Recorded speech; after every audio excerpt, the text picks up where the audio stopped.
ओम नमः शिवाय। डर, एक चीज आपको समझनी पड़ेगी कि जो डर होता है ना, हमेशा फ्यूचर के बारे में होता है। जब भी आप फ्यूचर के बारे में सोचते हो ना, तभी आप डरते हो। और जब ये डर एक बड़े लेवल पे जाता है या इमेजिनेशन इन्वॉल्व हो जाती है, तो वो एंग्जाइटी में कन्वर्ट होता है और ये हैबिट बन जाता है, तो वो डिप्रेशन में जाता है। आपको इस वीडियो में बहुत ही अच्छे एक सीक्रेट बताने वाले हूँ at the end of this video कि इस डर को हम कैसे निकाल सकते हैं। तो मैं आज भगवद गीता का श्लोक जो कृष्ण जी ने बोला था, कर्म करो फल की इच्छा मत करो, इसके पीछे एक ये रीजन, इस श्लोक के पीछे बहुत अच्छे चीजें हैं, बट एक चीज मैं आज जो बताने वाला हूँ वो है डर के बारे में। जैसे कि एक उदाहरण लेता हूँ, समझो मैं आज 10 लाख रुपए इन्वेस्ट करके एक बिजनेस स्टार्ट कर रहा हूँ। सारा सेटअप हो गया, उसको जो जो चीजें चाहिए बिजनेस के लिए वो सारी चीजें अवेलेबल है। अब मैं उस बिजनेस में इन्वॉल्व होके काम करना है मेरे को, ताकि उस बिजनेस से मैं अच्छा प्रॉफिट कमा पाऊं और उस बिजनेस के बड़े लेवल पे लेके जाऊं। अब इसमें दो चीजें हो सकती है, मैं अपना काम करता रहूं या फिर हमेशा यही सोचता रहूं क्या ये मैंने बिजनेस शुरू किया है, इसमें लॉस होगा प्रॉफिट होगा, क्या होगा। अगर इसी के बारे में, अगर फ्यूचर के बारे में मैं सोचता रहूंगा, तो मैं आज इस वक्त उस बिजनेस में जो अच्छा काम कर सकता हूं ना, वो करूंगा नहीं। हमेशा मेरा दिमाग फ्यूचर के बारे में सोचता रहेगा, लॉस होगा लॉस होगा। तो आपके वाइब्रेशंस जो है ना बॉडी के, वो भी वैसे ही रहेंगे यूनिवर्स के लिए।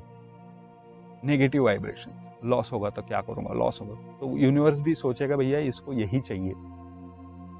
तो आपको जैसे उस श्लोक में कहा है, या कृष्ण जी बोलते हैं कि कर्म करो फल की इच्छा मत करो, उसका रीजन ये है कि आप इस मोमेंट में, वर्तमान में इस रहो और इस बिजनेस को अच्छी तरीके से एग्जीक्यूट करो, अच्छी तरीके से इस बिजनेस को आगे बढ़ाओ। फल के बारे में मैं देख लूंगा।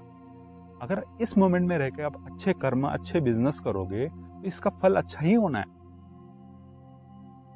लेकिन आप फ्यूचर के बारे में सोचते रहोगे तो इस मोमेंट को आप खराब कर रहे हो। इस मोमेंट में 100% इन्वॉल्वमेंट नहीं है आपका। और एक अच्छा उदाहरण देता हूं, जैसे कि आप वीडियो गेम खेलते हो, सबने खेले होंगे, उसमें बहुत मजा आता है। क्यों? क्योंकि जब आप वीडियो गेम खेलते हो ना आप पास्ट में रहते हो ना फ्यूचर में, प्रेजेंट मोमेंट में, वर्तमान में रहते हो आप। और उसमें दो चीजें आपको बहुत अच्छी लगती है, क्योंकि आप मर जाते हो उस गेम में, फिर से लाइफ मिलती है, तो आपको मरने का डर नहीं है। इसलिए आप 100% इन्वॉल्व होके खेलते हो उस वीडियो गेम को। ना इसमें पास्ट है, फ्यूचर है, ना डेथ है, इसलिए मजा आ रहा है। इसलिए फुल ऑन इन्वॉल्वमेंट के कारण आपको मजा आ रहा है। ये दो सीक्रेट्स हैं जो वीडियो गेम में आप खेलते हो ना, यही दो सीक्रेट है। प्रेजेंट मोमेंट में रहना और फ्यूचर का चिंता नहीं करना। और आपको पता है कि आपको लाइफ मिलने ही वाली है, तो डरना क्या है। सेम चीज अपने लाइफ के साथ होती है, बस आपको इस फिजिकल मटेरियल वर्ल्ड, मतलब शारीरिक जो होता है ना अपना अस्तित्व, शारीरिक अस्तित्व, इससे थोड़ा उभर के आपको सोचना पड़ेगा, क्या आपकी आत्मा कभी मरती है? कभी नहीं। Energy can nether be created nor be destroyed. Energy कभी बनाई नहीं जा सकती है ना मारा जा सकता, वो कभी भी एग्जिस्ट करती है, वो होती है हमेशा। यही सीक्रेट आपको समझना पड़ेगा। आपके लाइफ में भी आपका कोई अंत नहीं है। जब तक आपके कर्म जीरो नहीं हो जाते, शून्य नहीं हो जाते, आपको पैदा होते रहना है। तो पहली चीज, आपका कोई डेथ है नहीं, देयर इज नो डेथ। तो आप किस चीज का डर? और दूसरी चीज, इस मोमेंट में आपको रह के काम करना है। पूरे इन्वॉल्वमेंट के बाद आपको जो भी फल मिलेगा वो देख लेगा। क्या पता आप जो फल के बारे में सोच रहे हो उससे बड़ा फल उसने सोच के रखा है। You don't have to worry about that. तो यही सीक्रेट है। तो डर इज ऑलवेज, कभी भी फ्यूचर के बारे में, इस वर्तमान टाइम पे कभी डर होता नहीं।